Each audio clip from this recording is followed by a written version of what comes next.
Hello students, welcome to today's class. तो student, आज की इस वीडियो में हम जो है क्लास 8 के कंप्यूटर के एक न्यू चैप्टर को डिस्कस करने वाले हैं, जो कि है बिग डेटा। तो इस चैप्टर में हम बिग डेटा के बारे में बात करेंगे कि बिग डेटा क्या होता है, और सारे टॉपिक जो है बिग डेटा से रिलेटेड आपको डिटेल में समझने को मिलेंगे, जिससे कि सारी चीज़ें आपको अच्छे समझ में आ सके। और देखिए, जो चैप्टर है वो आपकी बुक में अलग अलग चैप्टर नंबर पे हो सकता है ये चैप्टर 7 पे हो या 8 पे हो, तो अलग अलग चैप्टर नंबर पे हो सकता है। तो इस चीज़ से आपको कंफ्यूज होने की ज़रूरत नहीं है। और कई बार जो है ये चैप्टर आपको अलग अलग क्लासेस में भी देखने को मिल सकता है। अगर आप क्लास 6 या 7 के स्टूडेंट हैं तो हो सकता है आपकी क्लास में भी बिग डेटा के नाम से चैप्टर हो, तो आप भी जो है इस वीडियो को ध्यान से देख सकते हैं। मैं जो यहाँ पे क्लास 8 को ध्यान में रखते हुए वीडियो बना रहा हूँ। तो चलिए आज की इस वीडियो को स्टार्ट करते हैं और डिस्कस करते हैं बिग डेटा को, कि बिग डेटा होता क्या है। सबसे पहला क्वेश्चन यही होगा कि व्हाट इज़ बिग डेटा। तो चलिए बात करते हैं बिग डेटा एक्चुअली में है क्या। देखिए, बिग डेटा की अगर हम बात करें तो बिग डेटा बेसिकली होता है मैसिव कलेक्शन ऑफ डेटा। मतलब कि बहुत बड़ा अमाउंट में जब डेटा होता है तो उसको हम बोलते हैं बिग डेटा। और ये ऐसा डेटा होता है जो कि कंटिन्यूसली ग्रो कर रहा होता है, मतलब टाइम के साथ साथ ये बढ़ता चला जाता है। और इसके अलावा जो डेटा है इतना ह्यूज होता है और कॉम्प्लिकेटेड होता है कि इसको नॉर्मल तरीके से आप जो है मैनेज नहीं कर सकते। इसको मैनेज करने के लिए प्रॉपर मैनेजमेंट टेक्निक्स को यूज़ करा जाता है, जिससे कि इस डेटा को इफेक्टिवली स्टोर किया जा सके या प्रोसेस किया जा सके।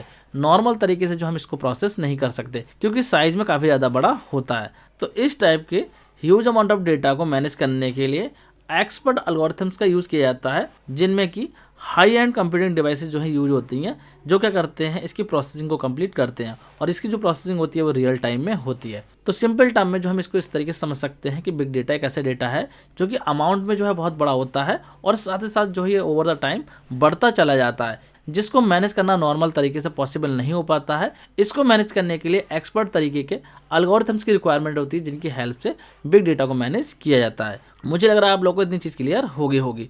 अब यहाँ पे हम बात कर लेते हैं बिग डेटा के एग्जाम्पल्स की, कि बिग डेटा के एग्जाम्पल क्या क्या हो सकते हैं। तो सबसे कॉमन एग्जाम्पल जो है बिग डेटा का वो है सोशल मीडिया। सोशल मीडिया जो प्लेटफॉर्म्स होते हैं उनके पास में जो है ह्यूज अमाउंट ऑफ डेटा होता है। मिलियंस ऑफ यूजर्स जो है सोशल मीडिया पर कनेक्टेड होते हैं। जैसे कि यहाँ पे आप लोग देख सकते हैं यूट्यूब है, फेसबुक है, ट्विटर है, जो कि अब एक्स हो गया है, इसके अलावा इंस्टाग्राम है। तो इन पे जो है मिलियंस ऑफ यूजर्स हैं, और उन सबका जो डेटा है उसको जो ये वेबसाइट स्टोर करती हैं। तो ऐसा जो डेटा होगा जो कि अमाउंट में बहुत ज़्यादा बड़ा है, इसे हम बोलेंगे बिग डेटा। देखिए, सोशल मीडिया वेबसाइट जो होती है उस पर क्या करते हैं हम लोग, टेक्स्ट को शेयर करते हैं, या फिर जो है इमेजेस, ऑडियो, वीडियो, इस तरीके की चीज़ों को हम जो है क्रिएट करके शेयर करते हैं। तो जो सोशल मीडिया वेबसाइट्स हैं उसमें हर मिनट जो है डेटा आपका अपडेट हो रहा है। मान लीजिए अभी जो है मैंने वीडियो अपलोड करी है, तो हो सकता है थोड़ी देर बाद कोई और वीडियो अपलोड कर दे। कोई भी पोस्ट जो है वो शेयर कर सकता है सोशल मीडिया वेबसाइट पे। जैसे कि इंस्टाग्राम की अगर हम बात करें तो बहुत सारे लोग जो हैं इंस्टाग्राम पे पोस्ट डालते हैं, फोटोग्राफ डालते हैं, वीडियो डालते हैं। इसी तरीके से यूट्यूब पे भी जो है बहुत सारे लोग वीडियोज़ को पोस्ट करते हैं। तो हर मिनट क्या हो रहा है, जो सोशल मीडिया वेबसाइट्स हैं वहाँ पे डेटा अपडेट हो रहा है। बहुत सारे वीडियोज़ पढ़ रहे हैं, बहुत सारे पोस्ट पढ़ रही हैं, उन पर बहुत सारे लाइक्स आ रहे हैं, कमेंट्स आ रहे हैं। तो ये सब क्या है, एक तरीके का डेटा है जिसको कि सोशल मीडिया वेबसाइट जो है मैनेज करती हैं। तो इस तरीके का जो ह्यूज अमाउंट ऑफ डेटा होता है इसको हम कहते हैं बिग डेटा। मुझे लग रहा है आप लोग को क्लियर हो गया होगा कि बिग डेटा क्या होता है। इसके अलावा अगर हम बात करें बिग डेटा की, तो big data is used in health care. Health care में भी जो है बिग डेटा बहुत ज़्यादा इंपॉर्टेंट रोल प्ले करता है। देखिए, आजकल के टाइम में हम हेल्थ से रिलेटेड बहुत सारे वेरिएबल्स को यूज़ करते हैं, जो क्या करते हैं हमारी हेल्थ को ट्रैक करते हैं, हमारे हेल्थ के रिकॉर्ड को रखते हैं। जैसे कि हार्ट रेट हो गई, बॉडी टेम्परेचर हो गया, ब्लड में ग्लूकोज के लेवल को नापना हो गया। इस तरीके से कई सारे टाइप का हम जो डेटा है उसको ट्रैक करते हैं डिफरेंट टाइप की डिवाइसेस से। और ये जो डेटा है इसको पर्टिकुलर जगह पर अगर स्टोर कर लिया जाए तो ये भी क्या होगा, एक तरीके का बिग डेटा होगा। जिस कंपनी का भी वेरिएबल्स आप यूज़ कर रहे होंगे वो इस डेटा को जो है कहीं ना कहीं हैंडल कर रहा होगा, कहीं ना कहीं प्रोसेस कर रहा होगा। तो ये भी एग्जाम्पल हो जाएगा बिग डेटा का। मुझे लग रहा है आप लोग को समझ में आ रहा होगा। तो हेल्थ केयर डिपार्टमेंट में बहुत सारे काम के लिए बिग डेटा का यूज़ होता है। जैसे कि मैंने आपको बता दिया, हार्ट रेट वगैरह को चेक करना हो गया। देखिए, हॉस्पिटल्स में जाते हैं तो वहाँ पे भी डेटा को आपको मैनेज किया जाता है, पेशेंट्स की डिटेल को रखा जाता है, जिससे कि फ्यूचर में जो है पेशेंट्स को उसके हिसाब से जो है मेडिसिन को रिकमेंड किया जा सके। बहुत सारे डिसीज के डेटा को मेंटेन किया जाता है। जैसे कि कोविड के टाइम पे कोविड के डेटा को मेंटेन किया जा रहा था कि कितने लोग इफेक्ट हुए हैं, कितने लोग इफेक्ट नहीं हुए हैं। तो वो भी क्या था, एक तरीके का बिग डेटा था। मतलब कि ह्यूज अमाउंट में डेटा है जिसको मैनेज करना नॉर्मल तरीके से पॉसिबल ना हो, जिसको मैनेज करने के लिए एक प्रॉपर प्रोसेसिंग एल्गोरिथम का यूज़ हो। तो ऐसे डेटा को हम बोलते हैं बिग डेटा। आई होप आपको क्लियर हो गया होगा। अब हम बात कर लेते हैं बिग डेटा के 5 V's की। तो बिग डेटा के जो 5 V's हैं, इसमें पहले बी की अगर हम बात करें तो पहले बी का मतलब होता है यहाँ पे वॉल्यूम। वॉल्यूम का मतलब होता है द अमाउंट ऑफ डेटा। जैसे कि मान लीजिए एक ABC ऑर्गेनाइजेशन है, तो इस ऑर्गेनाइजेशन में जो डेटा स्टोर हो रहा है, मान लीजिए यहाँ पे अलग अलग लोग जो हैं यहाँ पे डेटा को एक्सेस कर रहे हैं, ऐसे इस तरीके से बहुत सारे लोग एक्सेस कर रहे हैं। तो यहाँ पे जो डेटा बन रहा है उस डेटा का साइज़ क्या है, वो कितने MB का है, GB का है या TB का है, उसका टोटल साइज क्या है, तो इस चीज को बोला जाता है वॉल्यूम। सेकंड अगर हम बात करें तो सेकंड होता है वेलोसिटी। अब वेलोसिटी का मतलब क्या है? वेलोसिटी का मतलब होता है स्पीड ऑफ डेटा जनरेशन, मतलब कि डेटा जनरेट हो रहा है वो किस स्पीड से हो रहा है। जैसे कि सोशल मीडिया वेबसाइट्स हैं तो उस पर आज डेटा कितने GB है और कल जाके डेटा कितना हो जाएगा, तो उस डेटा की स्पीड जनरेशन क्या है, मतलब कितनी स्पीड से डेटा जो वहाँ पे अपडेट हो रहा है, तो इस चीज़ को बोला जाता है वेलोसिटी। मुझे लग रहा है आप लोग को ये भी पॉइंट क्लियर हो गया होगा। इसके अलावा अगर हम बात करें थर्ड बी की, तो थर्ड बी का मतलब है variety. Variety refers to the different types of data that user generate, मतलब जो डेटा है वो किस किस टाइप का आ रहा है, इस चीज को बोला जाता है वैरायटी। की डेटा में वैरायटी कितनी है, कितने तरीके का डेटा जो है वहां पे अपडेट हो रहा है। नेक्स्ट बी की अगर हम बात करें तो नेक्स्ट बी है वेरासिटी। अब वेरासिटी का मतलब होता है एक्यूरेसी ऑफ डेटा से, मतलब कि जो डेटा जनरेट हो रहा है, जो डेटा का प्रोसेस हो रहा है, तो वहाँ पे डेटा कितना एक्यूरेट है। The process of extracting only useful data and filtering out the unnecessary data is called veracity, मतलब कि जो डेटा जनरेट हो रहा है उसमें से सिर्फ और सिर्फ यूजफुल डेटा को निकालना और अननेसेसरी डेटा को हटा देना कहलाता है वेरासिटी। तो सिंपल तरीके से आप ये कह सकते हो कि जो डेटा जनरेट हो रहा है वो कितना एक्यूरेट है, इस चीज़ को हम बोलते हैं वेरासिटी। बात करते हैं अगले बी की, तो जो फिफ्थ बी है इसको बोला जाता है वैल्यू, मतलब कि जो डेटा यहाँ पे जनरेट हुआ है वो कितना वर्दी है, उसका कुछ यूज भी है या नहीं है। जो डेटा जनरेट हुआ है वो कितना वैल्यूएबल है, वो फालतू का डेटा तो नहीं है, वो काम का है या नहीं है, उसकी वैल्यू क्या है, तो इस चीज़ को हम बोलते हैं वैल्यू। तो इस तरीके से 5 B's होते हैं बिग डेटा में, जिनकी हेल्प से आप जो है बिग डेटा को मेजर कर सकते हैं। आई होप आपको क्लियर हो गया होगा। इसको और क्लियरली अगली स्लाइड में आप समझ सकते हैं। जैसे कि हमने देखा कि जो वॉल्यूम होता है ये बताता है हाउ मच डेटा, मतलब कि डेटा आपका कितना है, जो डेटा है उसका अमाउंट क्या है, साइज क्या है, बेसिकली साइज को बताता है। इसके अलावा हमने देखा कि जो वेलोसिटी है ये बताती है कि डेटा आपका कितना फ्रीक्वेंट। यहाँ पे जो पॉइंट है वो थोड़ा सा गलत लिख गया है, ये ऊपर नीचे हो गए हैं, मैं इसको सही कर देता हूँ और आपको समझा दे रहा हूँ। मैं देखिए दोनों पॉइंट को यहाँ पर डिस्प्ले कर दे रहा हूँ। वेलोसिटी के लिए जो है आपका ये पॉइंट है, मतलब कि वेलोसिटी बताता है कि डेटा आपका कितना फ्रीक्वेंट है, मतलब कि डेटा चेंज की स्पीड क्या है, कितनी फ्रीक्वेंटली जो है आपका रियल टाइम में डेटा चेंज हो रहा है। और इसके अलावा अगर हम बात करें वैरायटी की, तो ये बताता है डेटा का टाइप, की डेटा किस तरीके का है, व्हाट काइंड ऑफ डेटा। तो ये दोनों पॉइंट आप लोग सही कर लीजिएगा, ये ऊपर नीचे हो गए हैं। नेक्स्ट अगर हम बात करें तो नेक्स्ट है वेरासिटी। तो वेरासिटी मैंने आपको बताया कि जो डेटा है वो कितना एक्यूरेट है, ये चीज़ आप बताती है, मतलब जो डेटा कलेक्ट हो रहा है वो कितना एक्यूरेटली कलेक्ट हो रहा है और वो डेटा जो है आपका एप्लीकेबल है या नहीं है, तो इस चीज़ को हम बोलते हैं वेरासिटी। और लास्ट हमने देखा वैल्यू को, कि जो डेटा हमने एक्सट्रैक्ट करा है वो कितना वर्दी है। जो भी डेटा हमारे पास में इकट्ठा हुआ है तो उसको जब हम एक्सट्रैक्ट करते हैं, यूजफुल डेटा को सिर्फ और सिर्फ हम निकाल लेते हैं, तो उसकी हम वैल्यू चेक करते हैं वो कितना यूजफुल है।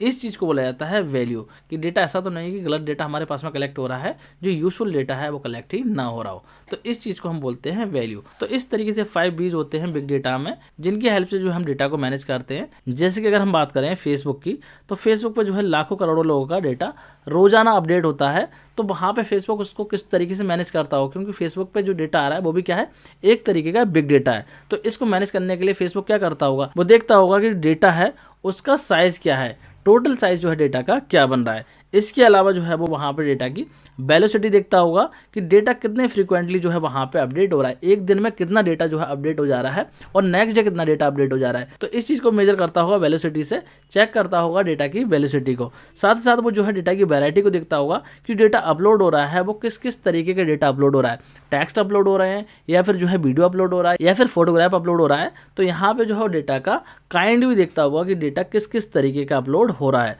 तो इस चीज़ को जो है वो चेक करता होगा किससे, वैरायटी से। इसके अलावा जो फेसबुक क्या करता होगा, वो चेक करता होगा जो डेटा अपलोड हो रहा है वो कितना एक्यूरेट है, कोई फालतू का डेटा तो अपलोड नहीं हो रहा है जिससे कि हमारा खाली साइज ही कंज्यूम हो रहा हो हमारे सर्वर्स पे, सिर्फ और सिर्फ वहाँ पे स्पेस कंज्यूम हो रहा हो, कोई फालतू के वीडियोस तो अपलोड नहीं हो रहा है। जैसे कि मान लीजिए एक वीडियो को 10-10 लोग तो अपलोड नहीं कर रहे हैं, सेम वीडियो बार बार अपलोड हो रहा है, तो इसका मतलब वो डेटा आपका एक्यूरेट नहीं है। तो इस चीज़ को वो चेक करता हो किससे, वेरासिटी से। और साथ साथ जो है लास्ट वाले पॉइंट की अगर हम बात करें वैल्यू को, तो वो देखता होगा डेटा कितना यूजफुल है, मतलब जो डेटा वहाँ पे आ रहा है वो यूजफुल है या नहीं है, उसको संभाल के रखना है या नहीं रखना है। तो इस चीज़ को भी वो देखता होगा किससे, वैल्यू से, कि जो फाइनल डेटा है उसकी वैल्यू क्या है, मुझे लग रहा है आप लोगों को पाँचों बी जो हैं बिग डेटा के समझ में आगे होंगे। अब हम बात करेंगे बिग डेटा के एप्लीकेशंस की, कि बिग डेटा का जो है एप्लीकेशंस कहाँ कहाँ होता है। तो बिग डेटा के एप्लीकेशंस की अगर हम बात करें तो इसका एप्लीकेशन बहुत सारे फील्ड में होता है, जैसे कि ऑलरेडी हमने डिस्कस करा, हेल्थ केयर में होता है, साइंस एंड रिसर्च में होता है, रिटेल्स में होता है, सोशल मीडिया में ऑलरेडी हम डिस्कस कर ही चुके हैं, सोशल मीडिया में बहुत ज़्यादा यूज होता है। इसके अलावा स्पोर्ट्स में भी जो है बिग डेटा का यूज़ होता है। तो कुछ इस तरीके से ये फील्ड हैं जिनमें कि बिग डेटा का यूज़ होता है। इसके अलावा भी बहुत सारे ऐसे फील्ड हैं जहाँ पे कि बिग डेटा का यूज़ होता है। तो चलिए यहाँ पे जो है इनको हम थोड़ा सा डिटेल में डिस्कस कर लेते हैं। पहले हम बात करते हैं हेल्थ केयर में, कि हेल्थ केयर में जो है बिग डेटा किस तरीके से यूज़ किया जाता है।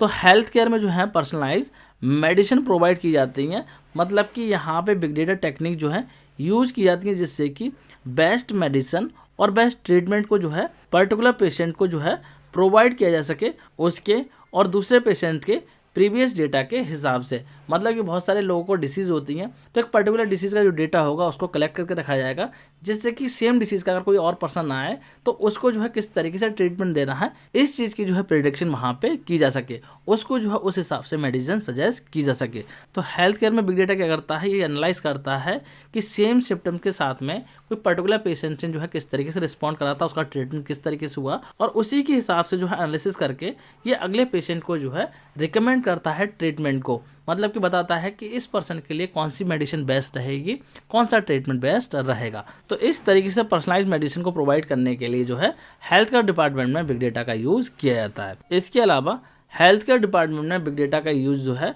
फॉरकास्टिंग के लिए भी किया जाता है, मतलब कि जो हेल्थ रिस्क होते हैं उनको फॉरकास्ट करने के लिए भी किया जाता है। तो इसकी हेल्प से हम जो है पॉसिबल हेल्थ रिस्क को जो है किसी पर्टिकुलर पर्सन के बारे में फॉरकास्ट कर सकते हैं। उनकी जो करंट सिम्टम्स हैं, ईटिंग हैबिट्स हैं या फिर लाइफ स्टाइल्स हैं, उसके डेटा को कलेक्ट करके और उसके हिसाब से उनके हेल्थ रिस्क के बारे में जो है प्रिडिक्शन की जा सकती है। मान लीजिए एक ऐसा पर्सन है जो कि बहुत ज़्यादा जंक फूड खाता है, बाहर का बहुत ज़्यादा खाता है, तो इस तरीके की जानकारी उस पर्सन के बारे में जो है कलेक्ट की जाएगी और जो डेटा होगा उसको पर्टिकुलर डिवाइस में डाला जाएगा। तो उस डेटा को ध्यान में रख के ये प्रिडिक्शन की जा सकती है कि इस पर्सन को क्या प्रॉब्लम हो सकती है, क्योंकि जंक फूड जो है हेल्थ के लिए बहुत ज़्यादा नुकसानदेह होते हैं, तो ये सबको ही पता है। तो उसके हिसाब से वो प्रिडिक्शन वहाँ पे कर देगा। तो इसी तरीके से बिग डेटा की हेल्प से हेल्थ रिस्क को हम प्रिडिक्ट कर सकते हैं या फिर फॉरकास्ट कर सकते हैं। इसके अलावा हेल्थ केयर डिपार्टमेंट में अगर हम बात करें तो हमने देखा कि जो डिवाइसेस होती हैं, कौन सी डिवाइसेस, बियरेबल डिवाइसेस या फिर पर्सनल जो फिटनेस डिवाइसेस होती हैं, वो क्या करती हैं, ट्रैकिंग करती हैं, चेकिंग करती हैं पर्सनल फिटनेस की, और उसके हिसाब से जो है आपको प्रेडिक्शन करती हैं, जिसमें कि हम स्मार्ट वॉच की अगर बात कर लें, रिस्ट बैंड जो आते हैं, इनकी हेल्प से जो है हेल्थ फिटनेस को प्रेडिक्ट किया जा सकता है कि आपका बॉडी टेम्परेचर क्या है। तो ये जो डिवाइसेस होती हैं इनमें ऑलरेडी डेटा को फीड किया जाता है, जिससे कि वो उसको एनालाइज करके आपको प्रेडिक्शन देता है, आपके टेम्परेचर को जो है कलेक्ट करके बताता है कि टेम्परेचर आपका नॉर्मल है या नहीं है। तो इस तरीके से जो बिग डेटा होता है वो बियरेबल डिवाइसेस में भी यूज़ किया जाता है, जिससे कि आपके पर्सनल फिटनेस के लिए सजेशंस दिए जा सकें या उनको ट्रैक किया जा सके। इसके अलावा जो बिग डेटा है उसका यूज़ पैंडेमिक में भी किया जाता है, मतलब कोई भी आउटब्रेक है उसको हैंडल करने के लिए भी बिग डेटा का यूज़ होता है। जैसे कि मैंने आपको एग्जांपल दिया कोविड का, तो कोविड के टाइम में भी जो है लोगों का डेटा कलेक्ट किया गया और उसके हिसाब से जो है वहाँ पे रिसर्च की गई, फिर वैक्सीन को तैयार किया गया है। तो पैंडेमिक सिचुएशन में जो है बिग डेटा हेल्प करता है पैंडेमिक को हैंडल करने में। इसकी हेल्प से जो आप रिसोर्सेज को एक्सेस कर सकते हैं, जो ड्रग्स की डिलीवरी है, मतलब जो मेडिसिन वगैरह है उनको प्रोवाइड किया जा सकता है, या फिर जो है फूड डिलीवरी भी की जा सकती है कि कौन से एरिया में क्या प्रॉब्लम चल रही है, उस चीज़ को ध्यान में रख के बिग डेटा की हेल्प से हम चीज़ों को प्रोवाइड कर सकते हैं। तो हेल्थ केयर में कुछ फील्ड थे जिनमें कि बिग डेटा का यूज होता है। इसके अलावा और भी फील्ड है जहाँ पे कि बिग डेटा का यूज किया जाता है, लेकिन मैंने यहाँ पे आपके सिलेबस के हिसाब से बता दिए। अब हम बात करते हैं कि जो बिग डेटा होता है उसका रिटेल में क्या यूज़ होता है, किस तरीके से यूज़ होता है। तो देखिए ऑनलाइन रिटेल मार्केट जो है मिलियंस ऑफ यूजर्स का या फिर आप कह सकते हैं मिलियंस ऑफ कस्टमर्स का डेटा जो है कवर करता है, और इसीलिए यहाँ पे जो है huge amount of data generate होता है। तो इसलिए हम कह सकते हैं रिटेल सेक्टर में भी एक तरीके का बिग डेटा जनरेट हो रहा है, और ये जो बिग डेटा जनरेट हो रहा है ये रिटेल मार्केट को एक पॉजिटिव वे में इफेक्ट करता है। तो यहाँ पे हम बात कर लेते हैं कि रिटेल सेक्टर में कौन कौन से एप्लीकेशंस के लिए बिग डेटा का यूज़ किया जाता है। तो यहाँ पे बात करते हैं पहले एप्लीकेशन की, जिसमें कि पहला है कस्टमर सेटिस्फैक्शन। तो देखिए रिटेल सेक्टर में कस्टमर्स के जो रिव्यू होते हैं उनको एनालाइज किया जाता है जिससे कि कस्टमर को और ज़्यादा सेटिस्फाई किया जा सके। मतलब कि बिग डेटा की हेल्प से एनालाइज किया जाता है। जैसे कि हम क्या करते हैं, कोई वेबसाइट होती है, शॉपिंग वेबसाइट है, तो वहाँ पे हम रिव्यू देते हैं कि कौन सा प्रोडक्ट अच्छा है, कौन सा ख़राब है, रेटिंग देते हैं। तो उस रेटिंग के हिसाब से जो है कंपनी पता कर लेती है कि हमारा प्रोडक्ट पसंद आ रहा है या नहीं आ रहा है, और कस्टमर को किस तरीके से सेटिस्फाई करना है उसके हिसाब से वो चीज़ें करते हैं। तो इस तरीके से कस्टमर सेटिस्फैक्शन के लिए रिटेल मार्केट में बिग डेटा को यूज़ किया जाता है। अगले एप्लीकेशन की बात करते हैं रिटेल मार्केट में बिग डेटा की। तो नेक्स्ट एप्लीकेशन है कस्टमर डिमांड। कस्टमर की डिमांड को पता करने के लिए भी जो है बिग डेटा का यूज़ किया जाता है रिटेल मार्केट में। तो यहाँ पे होता है क्या है, एनालाइज करते हैं प्रोडक्ट की सेल को और उसके हिसाब से कस्टमर की डिमांड को पता करते हैं कि कौन से प्रोडक्ट की डिमांड ज़्यादा है, और उसी के हिसाब से जो है स्टॉक को अवेलेबल कराते हैं। And that helps both customer and seller in delivering and getting good products on time. मतलब कि जो सेलर है वो पता कर सकता है कि किस प्रोडक्ट की डिमांड ज़्यादा है, उसी के हिसाब से वो स्टॉक को रखेगा, उसी प्रोडक्ट को ज़्यादा रखेगा, और जिसकी डिमांड कम है उस प्रोडक्ट को कम रखेगा। और साथ ही साथ इसका बेनिफिट जो है कस्टमर को भी मिलेगा, क्योंकि उसे जो प्रोडक्ट है वो टाइम पे मिल पाएगा। तो इस तरीके से कस्टमर की डिमांड को पता करने के लिए भी बिग डेटा का यूज़ रिटेल मार्केट में किया जाता है। अगले एप्लीकेशन की बात करते हैं कि बिग डेटा का रिटेल मार्केट में और क्या एप्लीकेशन होता है। तो नेक्स्ट एप्लीकेशन है प्रोडक्ट की रिकमेंडेशन करना। मतलब कि बिग डेटा की हेल्प से प्रोडक्ट को रिकमेंड किया जा सकता है। मतलब कि जो भी चीज़ आप बाय करते हैं, आपके बाइंग पैटर्न को देख के एनालाइज करके आपको जो है प्रोडक्ट को रिकमेंड किया जा सकता है। मतलब कि जो एड्स वगैरह हैं वो आपको दिखाए जा सकते हैं, आपके होम पेज पे उस तरीके के प्रोडक्ट दिखाए जा सकते हैं। जैसे कि आपने देखा होगा कि अगर आप शॉपिंग वेबसाइट पे किसी पर्टिकुलर टाइप की चीज़ें सर्च करते हैं तो उसी पर्टिकुलर टाइप के प्रोडक्ट जो है आपको देखने को मिलते हैं। इसका एक एग्जाम्पल जो है यूट्यूब हो जाएगा। अगर यूट्यूब पर जो है आप एक पर्टिकुलर टाइप के वीडियो सर्च करते हैं तो आपको उस पर्टिकुलर टाइप के वीडियो जो है यूट्यूब रिकमेंड करता है। तो ये भी क्या है, एक तरीके का बिग डेटा का एप्लीकेशन है। डेटा को कलेक्ट करके जो है यूट्यूब जो है आपको उसी के अकॉर्डिंग एड्स को दिखा रहा है या फिर वीडियोस को रिकमेंड कर रहा है। तो इसी तरीके से रिटेल मार्केट में प्रोडक्ट को आपको रिकमेंड किया जाता है। मुझे लग रहा है आप लोग को क्लियर हो गया होगा कि रिटेल सेक्टर में बिग डेटा का क्या क्या एप्लीकेशन होता है। अब हम बात करेंगे कि साइंस और रिसर्च फील्ड में बिग डेटा का क्या क्या एप्लीकेशन होते हैं। देखिए, साइंस और रिसर्च के फील्ड में भी बिग डेटा बहुत बड़े लेवल पे यूज किया जाता है, जिसमें कि हम पहले यूजेस की अगर बात करें तो यहाँ पे यूज किया जाता है इन्वायरमेंटल मॉनिटरिंग के लिए बिग डेटा को। In environmental sector big data is use to analyse sensor data to monitor environment. मतलब कि जो सेंसर डेटा होता है, अलग अलग टाइप के सेंसर्स होते हैं, तो उन सेंसर्स के डेटा को एनालाइज करने के लिए बिग डेटा का यूज यहाँ पे होता है, जिसमें कि फॉरेस्ट की कटिंग को मॉनिटरिंग किया जा सकता है। इसके अलावा पॉल्यूशन कंट्रोल, ट्री प्लांटेशन, इस तरीके की चीज़ों की मॉनिटरिंग करने के लिए बिग डेटा का यूज जो है एनवायरनमेंट में किया जाता है। बात करते हैं साइंस और रिसर्च के फील्ड में और क्या बिग डेटा का एप्लीकेशन हो सकता है। तो यहाँ पर अगर हम बात करें तो अगला एप्लीकेशन है डिफेंस इन्वेंशन में।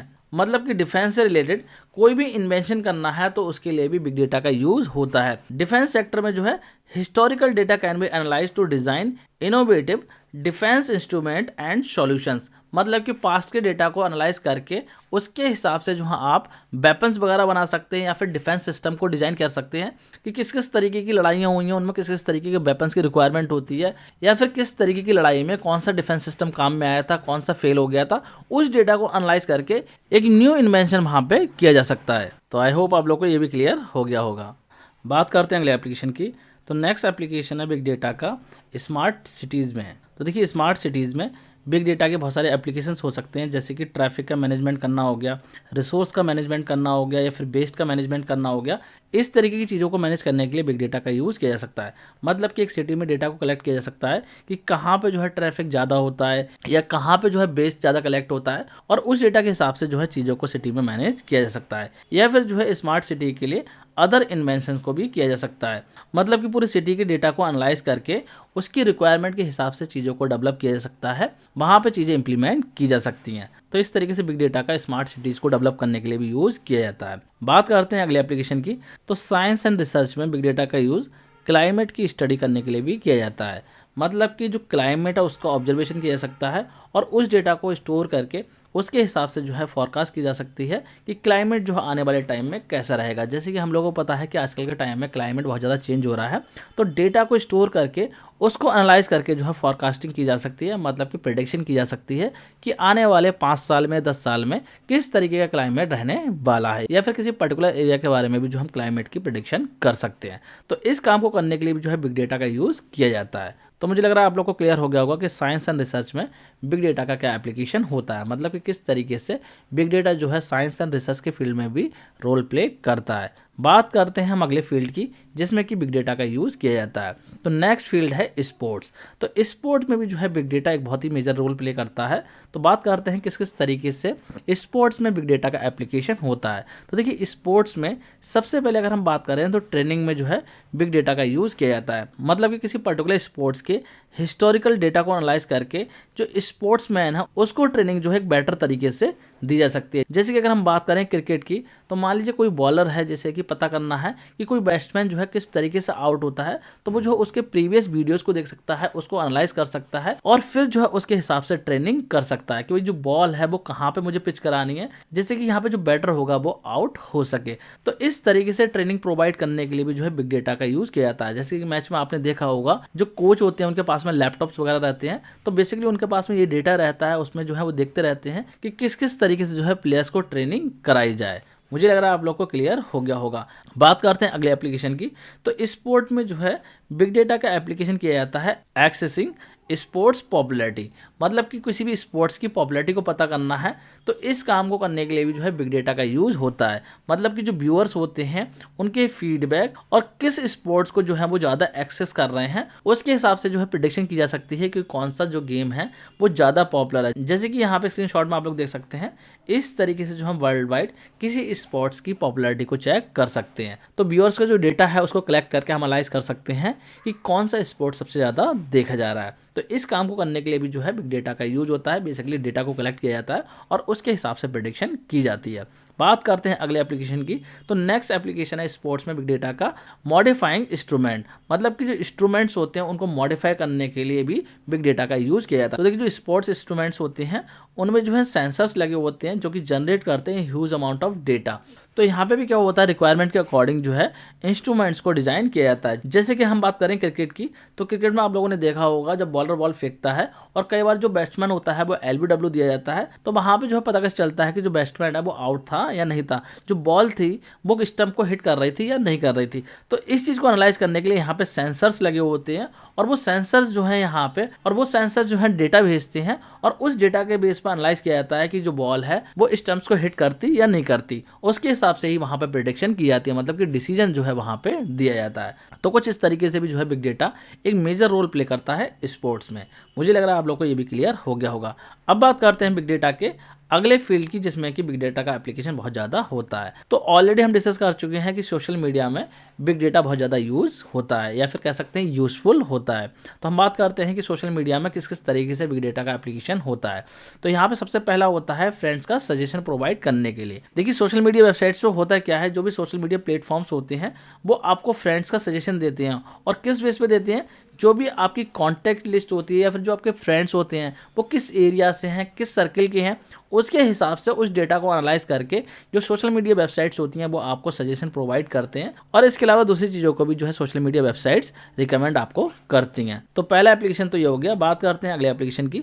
तो नेक्स्ट जो एप्लीकेशन है वो है एडवर्टाइजमेंट, जिसमें कि बिग डेटा का एक बहुत ही बड़ा रोल होता है और बहुत बड़े लेवल पे जो है यहाँ पे बिग डेटा यूज़ किया जाता है। तो देखिए होता क्या है, जो इंडिविजुअल यूज़र होता है उसके डेटा को कलेक्ट करा जाता है या फिर उसकी चॉइसेस को ध्यान में रख के उसको एडवर्टाइजमेंट दिखाए जाते हैं। मतलब कि आप लोगों ने देखा होगा कि आप जिस तरीके की वीडियोस देखते हैं उसी तरीके के वीडियो आपको रिकमेंड किए जाते हैं। या फिर कई बार आपने ये भी ऑब्जर्व करा होगा कि किसी शॉपिंग वेबसाइट जैसे कि अमेजॉन है, फ्लिपकार्ट है, वहाँ पे आपने कोई प्रोडक्ट सर्च करा होगा और थोड़ी देर बाद जो है आपको उसी का ऐड देखने को मिल जाता है। तो ये कैसे होता है, ये होता है आपका डेटा कलेक्ट करके। मतलब कि डेटा कलेक्ट किया जाता है कि आप क्या चीज़ सर्च कर रहे हैं और उसके हिसाब से जो है वहाँ पे आपको एडवर्टाइजमेंट दिखाए जाते हैं। तो यहाँ पे भी जो है बिग डेटा का यूज़ हो रहा है। बेसिकली बहुत बड़े लेवल पे डेटा कलेक्ट किया जा रहा है और उसके हिसाब से जो है आपको एडवर्टाइजमेंट दिखाए जा रहे हैं। मुझे लग रहा है आप लोगों को क्लियर हो गया होगा कि सोशल मीडिया में जो है बिग डेटा का किस तरीके से यूज़ किया जाता है। अब हम डिस्कस करेंगे कि जो बिग डेटा है उसको इंटरप्रेट किस तरीके से किया जाता है, मतलब कि बिग डेटा की इंटरप्रेटिंग कैसे होती है। जो इतना बड़ा डेटा है उसको इंटरप्रेट किस तरीके से किया जाता है और उसके हिसाब से चीज़ों को प्रेडिक्ट किया जाता है। तो ये काम पूरा होता कैसे है उस चीज़ को हम यहाँ पे डिस्कस करने वाले हैं। तो जो बिग डेटा कलेक्ट किया जाता है, मतलब कि जो huge amount of data collect किया जा रहा है उसको कलेक्ट करने के बहुत सारे पर्पस हो सकते हैं, मतलब कि बहुत सारी चीज़ों को करने के लिए डेटा को कलेक्ट किया जा सकता है। तो यहाँ पे कुछ पॉइंट्स है जिसको कि ध्यान में आपको रखना है कि किन किन चीज़ों को करने के लिए डेटा को कलेक्ट किया जाता है और वो किस तरीके से इंटरप्रेट होता है। तो देखिए, डेटा की इंटरप्रिटेशन जो है कोई टास्क में डिवाइड होकर होती है। तो इन टास्क को आप लोग ध्यान में रखिएगा जिससे कि हम आगे की चीज़ों को अच्छे से कवर कर सकें।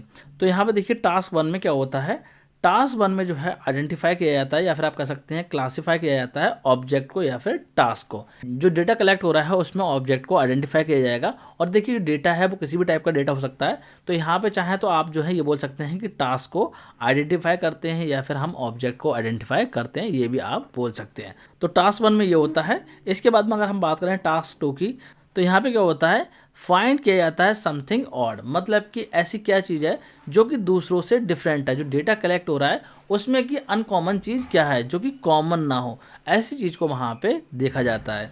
थर्ड टास्क की अगर हम बात करें तो यहाँ पे जो है कुछ प्रिडिक्शन की जाती है या फिर आप कह सकते हैं कुछ इन्फॉर्मेशन को फॉरकास्ट किया जाता है। और इसके बाद में जो है फोर्थ टास्क की अगर हम बात करें तो यहाँ पे सिमिलर टाइप के ऑब्जेक्ट्स को जो है ग्रुप किया जाता है, मतलब कि सिमिलर टाइप का जो डेटा है उसका एक ग्रुप बनाया जाता है। और फिर लास्ट में जो है टास्क 5 में क्या होता है, डिसीजन लिया जाता है कि फाइनल डिसीजन वहाँ पे रेडी हो जाता है। जो भी डेटा होगा वहाँ पे डेटा को आइडेंटिफाई किया जाएगा, उसमें ऑब्जेक्ट्स को आइडेंटिफाई किया जाएगा वो डेटा किस टाइप का है। उसके बाद में वहाँ पे देखा जाएगा कि कौन सा डेटा ऑड टाइप का, कौन सा सिमिलर टाइप का है। और उसके बाद में कुछ इन्फॉर्मेशन प्रेडिक्ट की जाएगी और ग्रुपिंग होगी वहाँ पे सिमिलर टाइप के डेटा की। और उसके बाद में फाइनली उस डेटा के बेस पे जो है वहाँ पे डिसीजन ले लिया जाएगा। तो कुछ इस तरीके से डेटा की इंटरप्रिटेशन होती है। तो चलिए हम इसको और डिटेल में समझते हैं। तो इसको डिटेल में समझने के लिए जो आपको कुछ क्वेश्चंस के आंसर करने होंगे, मतलब कुछ क्वेश्चंस हैं जिनके कि आपको आंसर ढूंढने होंगे जिससे कि आप इसको और बेटर तरीके से समझ सकें। तो चलिए हम यहाँ पे क्वेश्चंस को समझते हैं। मतलब जो टास्क है यहाँ पे, जो पांचों टास्क हमने देखे, इनको हम क्वेश्चंस की हेल्प से देखते हैं। तो टास्क 1 की अगर हम बात करें, टास्क 1 में क्या क्या क्वेश्चंस हो सकते हैं, तो देखिए टास्क 1 में जो है क्वेश्चन ये रहेगा, to which category will this item belong, मतलब कोई आइटम है तो वो किस पर्टिकुलर कैटेगरी को बिलोंग करेगा। ये जो क्वेश्चन है वो आपका टास्क 1 से है, जहाँ पे कि हम करते क्या है, बेसिकली आइडेंटिफिकेशन करते हैं या फिर हम कह सकते हैं क्या करते हैं, क्लासिफिकेशन करते हैं ऑब्जेक्ट्स की। जैसे कि मान लीजिए आपके सामने इस तरीके से ये 3 ऑब्जेक्ट हैं, जिसमें कि देखिए यहाँ पे मैंगो है, एप्पल है और ऑरेंज है। तो यहाँ पे सबसे पहला क्वेश्चन क्या होगा, देखिए मान लीजिए इसके नेम नहीं पता है किसी भी पर्सन को। मान लीजिए कोई पर्सन है या फिर मशीन है जिसको कि इसके नेम नहीं पता है, तो यहाँ पे सबसे पहले क्या होगा, जिस पर्सन को इसके बारे में नॉलेज नहीं है वो क्या करेगा, इसकी कैटेगरी बनाएगा। मतलब कि मान लीजिए इस तरीके के जो ऑब्जेक्ट है उनको एक कैटेगरी में डाल देगा, इस तरीके के जो ऑब्जेक्ट होगा उसको अलग कैटेगराइज करेगा, और साथ साथ जो ऑरेंज है इसको अलग कैटेगरी में डालेगा। मतलब कि यहाँ पे वो नेम नहीं पता है उसे, लेकिन वो क्या कर लेगा, इसकी कैटेगरी बना लेगा, अलग अलग कैटेगरी जो है वहाँ पे कर लेगा, क्लासिफिकेशन कर लेगा, बेसिकली आइडेंटिफाई कर लेगा। अगली बार जब आप उसे मैंगो दिखाओगे तो उसे पता चल जाएगा कि ये अलग कैटेगरी है, और एप्पल दिखाओगे तो उसे पता चलेगा कि ये अलग कैटेगरी है। तो इस तरीके सबसे पहले स्टेप में क्या होता है, कैटेगराइजेशन होता है कि कौन सी कैटेगरी को पर्टिकुलर आइटम बिलोंग करता है। और इस कैटेगरी से रिलेटेड, मतलब कि इस टास्क से रिलेटेड कुछ और क्वेश्चंस हो सकते हैं जिनको कि हमने यहाँ पे रखा हुआ है। बात करते हैं, जैसे कि पहला क्वेश्चन है यहाँ पे, will you come for the movie. Second है यहाँ पे, will India win this match और नॉट। इसके अलावा थर्ड क्वेश्चन है, इज इट एन ऑरेंज और एप्पल। फोर्थ क्वेश्चन है, डू यू लाइक कॉफी। तो कुछ इस तरीके के क्वेश्चंस हैं, और इस तरीके के जो क्वेश्चंस होंगे इनके जो आंसर होंगे वो डेफिनेट फॉर्म में होंगे, मतलब कि या तो यस होगा या फिर नो होगा। जैसे कि यहाँ पे पूछा जा रहा है, will you come for the movie, तो कोई पर्सन जो है यस बोल सकता है या फिर नो भी बोल सकता है। इसी तरीके से यहाँ पे पूछा रहा है कि इंडिया मैच जीतेगी या नहीं, तो यहाँ पे भी यस नो में आंसर हो सकता है। थर्ड वाले में पूछा जा रहा है कि ऑरेंज है या एप्पल है, मान लीजिए इसके बारे में पूछा जा रहा है कि यहाँ पे ये एप्पल है या ऑरेंज है, तो सिंपल सा आंसर होगा यस और नो में। ये यहाँ पर वर्ड भी यूज कर सकते हैं कि बोल सकता है पर्सन एप्पल, तो डेफिनेट फॉर्म में जो है यहाँ पे आंसर होगा। इसी तरीके से यहाँ पे लिखा हुआ है, डू यू लाइक कॉफी, मतलब कि आपको कॉफी पसंद है या नहीं है, तो यस और नो में इसका भी आंसर हो सकता है। तो इस टाइप के जो क्वेश्चंस होते हैं इनके आंसर्स को फाइंड करने के लिए एक एल्गोरिथम होता है जो कि है क्लासिफिकेशन एल्गोरिथम। इस क्लासिफिकेशन एल्गोरिथम को यूज किया जाता है, मतलब कि यहाँ पे होता क्या है, आइटम्स को क्लासिफाई किया जाता है। तो चलिए इसको समझ लेते हैं, क्लासिफिकेशन जो एल्गोरिथम होता है वो किस तरीके से वर्क करता है और होता क्या है। तो क्लासिफिकेशन जो मेथड है या फिर आप कह सकते हैं एल्गोरिथम है, इसको यूज किया जाता है क्लासिफाई करने के लिए या फिर आप कह सकते हैं कैटेगराइज करने के लिए। जो आउटपुट है उसको कैटेगराइज करने के लिए एक फिनाइट फॉर्म में, मतलब एक पर्टिकुलर फॉर्म में कैटेगराइज करने के लिए इसको यूज किया जाता है। और यहाँ पे नंबर ऑफ क्लासेस या फिर आप कह सकते हैं जो आउटपुट होंगे वो 2 या 2 से ज़्यादा हो सकते हैं। तो जो क्लासिफिकेशन मेथड है ये दो तरीके के होते हैं। कौन कौन से होते हैं? पहला होता है बाइनरी क्लासिफिकेशन और दूसरा होता है मल्टी क्लास क्लासिफिकेशन। तो चलिए दोनों की बात कर लेते हैं। पहले हम बात करते हैं बाइनरी क्लासिफिकेशन की। तो देखिए बाइनरी क्लासिफिकेशन की अगर हम बात करें तो यहाँ पे बोला जा रहा है if the output classes are 2 then it is called binary classification. मतलब कि अगर आउटपुट आपके 2 हैं तो उस केस में आप उसको बोलेंगे बाइनरी क्लासिफिकेशन। जैसे कि इसको हम यहाँ पे एग्जाम्पल समझते हैं। मान लीजिए आपके सामने इस तरीके से ऑब्जेक्ट है और आपसे पूछा जाए यहाँ पे whether it is an orange और एप्पल। मतलब कि यहाँ पे जो है आपके दो ही आउटपुट हो सकते हैं कि ऑरेंज कौन सा है और एप्पल कौन सा है। तो यहाँ पे होगा क्या, जो ऑरेंज है उनको एक कैटेगरी में डाल देंगे और जो यहाँ पे एप्पल्स हैं उनको एक कैटेगरी में डाल देंगे। तो इस तरीके से हमने क्या करा, यहाँ पे जो आइटम्स हैं इनको दो कैटेगरी में डिवाइड कर दिया। तो जब दो कैटेगरी होती हैं या फिर आप कह सकते हैं दो आउटपुट होते हैं तो इसको बोलते हैं हम बाइनरी क्लासिफिकेशन, क्योंकि यहाँ पे दो ही आउटपुट हो सकते हैं।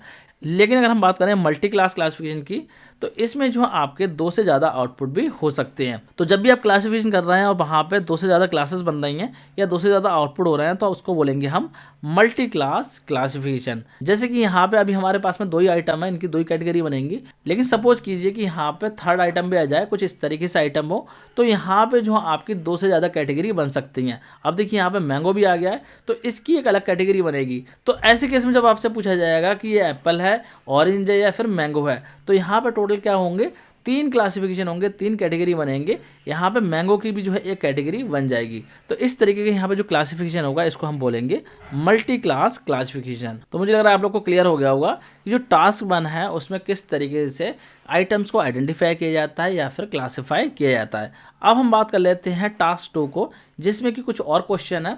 मतलब कि जो टास्क 2 है वहाँ पे क्वेश्चन ये बनेगा, is it different from other.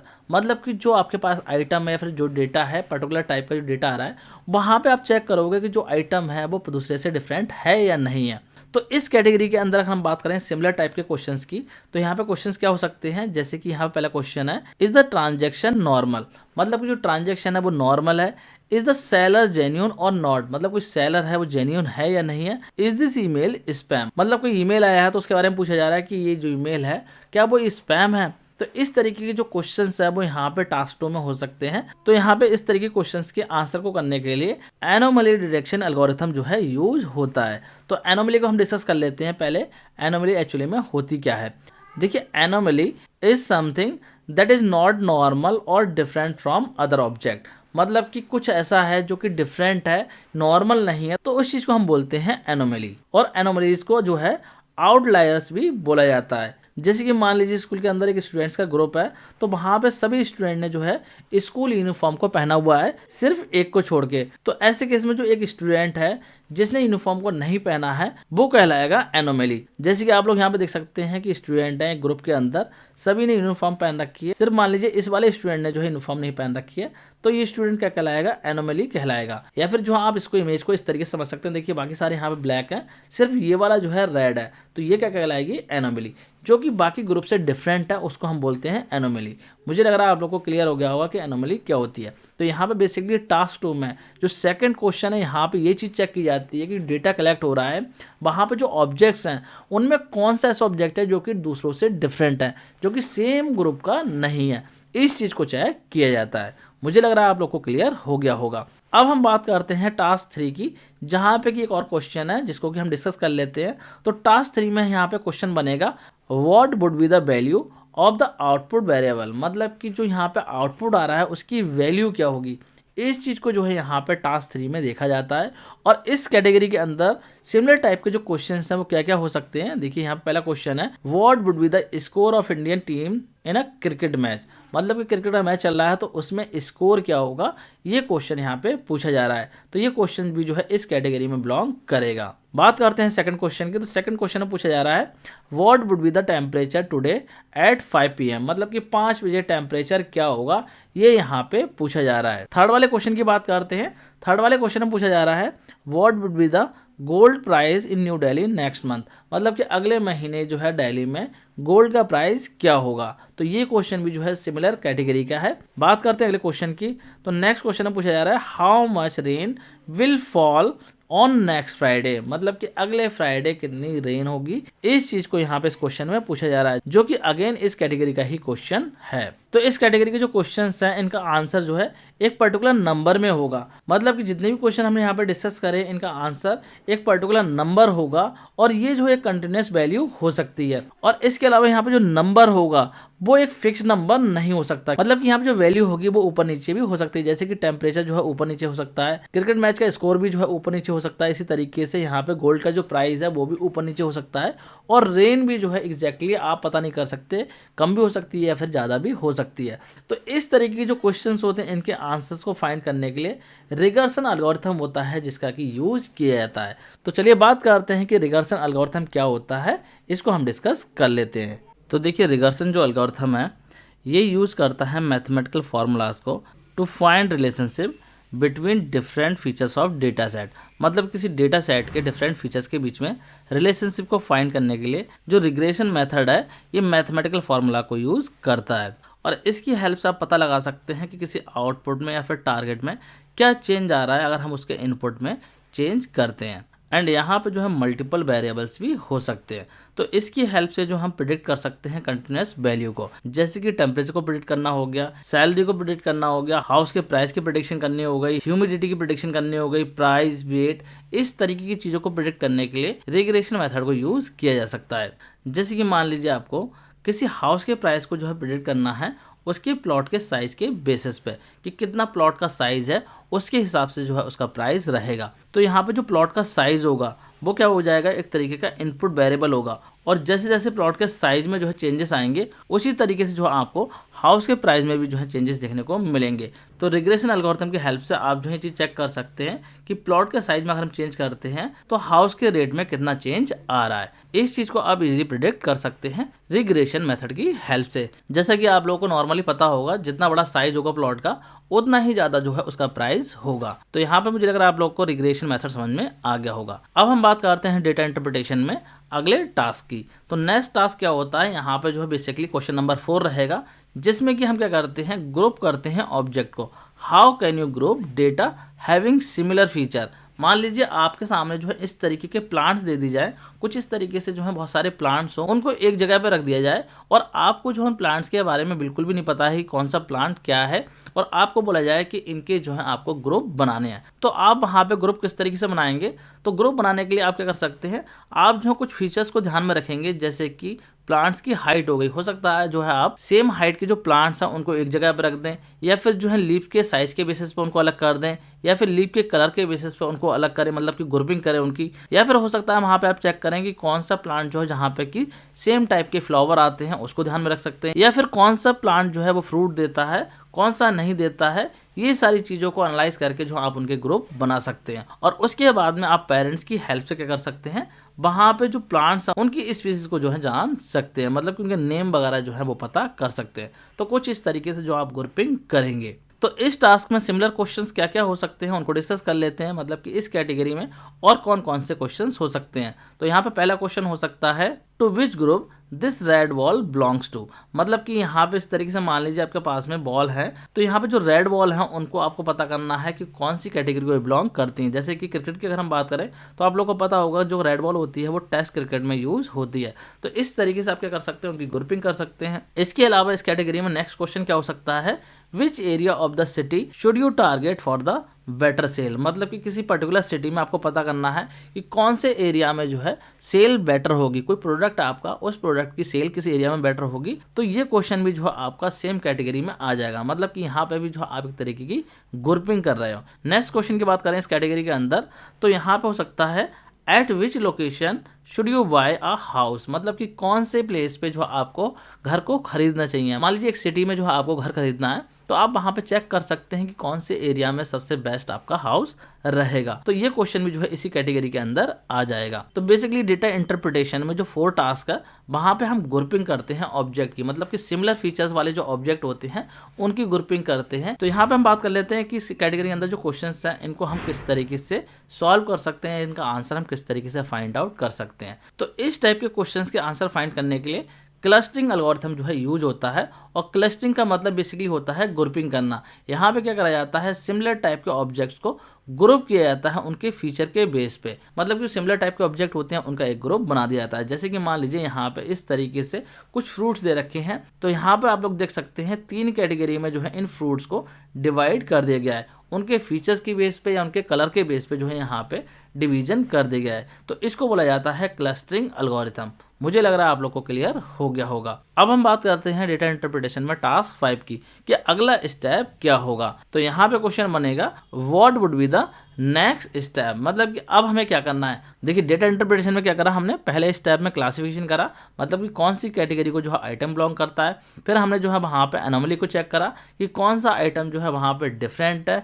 रिगर्सन algorithm की बात करी कि वहाँ पे जो हम चेक करते हैं कि इनपुट में चेंज करने पे आउटपुट में क्या चेंज आ रहा है। इसके बाद में हमने देखा कि क्लस्टरिंग में हम क्या करते हैं, ग्रुपिंग करते हैं सेम ऑब्जेक्ट की। जो सेम टाइप के ऑब्जेक्ट है उनको ग्रुप कर देते हैं। अब बारी आती है डिसीजन की। मतलब कि जो टास्क 5 है बेसिकली ये हमारा है डिसीजन से रिलेटेड। तो इस तरीके का डिसीजन मेकिंग जो क्वेश्चन होता है वो आता है आपका सेल्फ ड्राइविंग कार्स में, रोबोट्स में या फिर ड्रोन्स में। और ये डिवाइसेस क्या करती हैं, इनका जो डिसीजन होता है वो एनवायरनमेंट और सिचुएशन की बेस पे होता है। मतलब कि जो एक्सटर्नल एनवायरनमेंट है वो कितना इफेक्ट कर रहा है उसके बेस पे जो है इनका डिसीजन होता है। और इस कैटेगरी की अगर हम बात करें तो इस कैटेगरी में सिमिलर टाइप के क्वेश्चन क्या हो सकते हैं, at a red traffic signal what would be the action of self driving car. मतलब कि अगर रेड लाइट है तो उस टाइम पे मान लीजिए सेल्फ ड्राइविंग कार है तो उसका एक्शन क्या होगा। बेसिकली जो है उसे वहाँ पे स्टॉप होना है, तो वहाँ पे जो उसे डिसीजन लेना होगा कि उसे सिग्नल को ब्रेक करके आगे बढ़ जाना है या फिर वहाँ पे स्टॉप होना है। तो इस तरीके का जो क्वेश्चन होगा वो यहाँ पे सेल्फ ड्राइविंग कार के लिए हो जाएगा। नेक्स्ट अगर हम बात करें, if the food is baked in a microwave oven what would be the next action. मान लीजिए आपने जो है फूड को माइक्रोवेव में जो है बेक होने के लिए रखा है, तो बेक होने के बाद में आपका नेक्स्ट स्टेप क्या होगा। बेसिकली आप क्या करेंगे, वहां से निकालेंगे उस फूड को, तो आपका जो एक्शन है वो वहां पे क्या होगा। इसके बाद में नेक्स्ट क्वेश्चन की अगर हम बात करें, a robot has picked up the sad object from location what would be it's next step. मान लीजिए कोई पर्टिकुलर ऑब्जेक्ट किसी प्लेस पर रखा हुआ है और आपने कोई रोबोट बनाया है जिसको कि प्रोग्राम किया है कि वो जाके जो है उस ऑब्जेक्ट को उठा ले, तो वहां पे ऑब्जेक्ट को उठाने के बाद में उस रोबोट का नेक्स्ट एक्शन क्या होगा। तो यहाँ पे जो क्वेश्चन बन रहा है वो भी आपका इसी कैटेगरी का बन रहा है। तो यहाँ पे इस टाइप के क्वेश्चंस को सॉल्व करने के लिए जो आपको रीइंफोर्समेंट मशीन लर्निंग को समझना पड़ेगा। चलिए बात कर लेते हैं कि रीइंफोर्समेंट मशीन लर्निंग क्या होती है। तो ये जो है एक तरीके की मशीन लर्निंग है जहाँ पे जो एजेंट होता है, एजेंट की जगह आप बोल सकते हैं जो मशीन होती है वो सीखती है ट्रायल एंड एरर के मेथड से। मतलब कि आप कह सकते हैं जो मशीन होती है वो गलतियों से यहाँ पे सीखती है। तो ये मेथड जो है बेसिकली रिवॉर्ड और पनिशमेंट पे बेस्ड होता है। यहाँ पे होता क्या है कि मशीन ने किसी भी टास्क को अगर प्रॉपर तरीके से करा है, सही तरीके से करा है, तो उसे जो है इस चीज़ के लिए रिवॉर्ड मिलता है, और गलत तरीके से करा है तो उसको क्या होता है, उस चीज़ के लिए पनिशमेंट मिलती है। जैसे कि अगर हम बात करें नॉर्मल स्टूडेंट की, पेरेंट्स की बात करें या फिर स्कूल में टीचर्स की बात करें, तो अगर आप जो है प्रॉपर तरीके से वर्क करते हैं तो आपको क्या मिलता है, पॉजिटिव रीइंफोर्समेंट मिलता है, एक तरीके का रिवॉर्ड मिलता है। आपके टीचर जो आपको बोलते हैं वेरी गुड, शाबाशी देते हैं। सेम चीज़ घर पे भी हो सकती है। और अगर मान लीजिए आप वर्क नहीं करते हैं, बात नहीं सुनते हैं, वहां पे आपको डांटा जाता है कि आपने वर्क क्यों नहीं करा, आपने बात क्यों नहीं सुनी। तो दोनों ही केसेस में आपको जो है लर्निंग हो रही है। अगर आप अच्छा काम करोगे तो उससे भी आपकी लर्निंग हुई कि अगर हम अच्छा काम करेंगे तो हमें रिवॉर्ड मिलेगा, और अगर आपने गलत काम किया या फिर बात नहीं मानी तो वहां पे भी आपको लर्निंग मिल रही है, क्योंकि आपको पता चल रहा है कि अगर हम ये काम नहीं करेंगे, बात नहीं सुनेंगे, तो हमें क्या पड़ेगी, डांट पड़ेगी। तो ये हो जाएगी एक तरीके की नेगेटिव लर्निंग, और इस प्रोसेस को बोला जाता है रीइंफोर्समेंट। तो इसी तरीके से जो है मशीन सीखती है। अगर वो सही स्टेप करती है तो उसको रिवॉर्ड मिलता है, और सही स्टेप नहीं करती है, मतलब कि डिसीजन सही नहीं होता है, तो उसको वहां पे पनिशमेंट मिलती है। पनिशमेंट जो है ये किसी भी फॉर्म में हो सकती है। वहां पे कुछ ऐसी प्रोग्रामिंग हो सकती है जिसमें कि गलत स्टेप करने के लिए कुछ इंस्ट्रक्शन दे रखे हो कि अगर आप गलत इंस्ट्रक्शन करते हो तो ये इन्फॉर्मेशन आपको दी जाएगी। तो इस तरीके से मशीन्स की रीइंफोर्समेंट लर्निंग होती है, और जो पूरा बिग डेटा होता है उसको इस तरीके से हैंडल किया जाता है। मुझे लग रहा है आप लोग को क्लियर हो गया होगा। तो स्टूडेंट इसी के साथ जो आपका ये पूरा चैप्टर फिनिश हो गया है। इस चैप्टर में जितने भी टॉपिक्स थे वो सारे मैंने आपको एक्सप्लेन कर दिए हैं। मुझे लग रहा है आप लोग को सारी चीज़ समझ में आ गई होंगी। और अगर आप लोगों ने अभी तक चैनल को सब्सक्राइब नहीं करा है तो चैनल को सब्सक्राइब कर लीजिए, वीडियो को लाइक कर दीजिए। तो स्टूडेंट आज की इस वीडियो में इतना ही। Thanks for watching.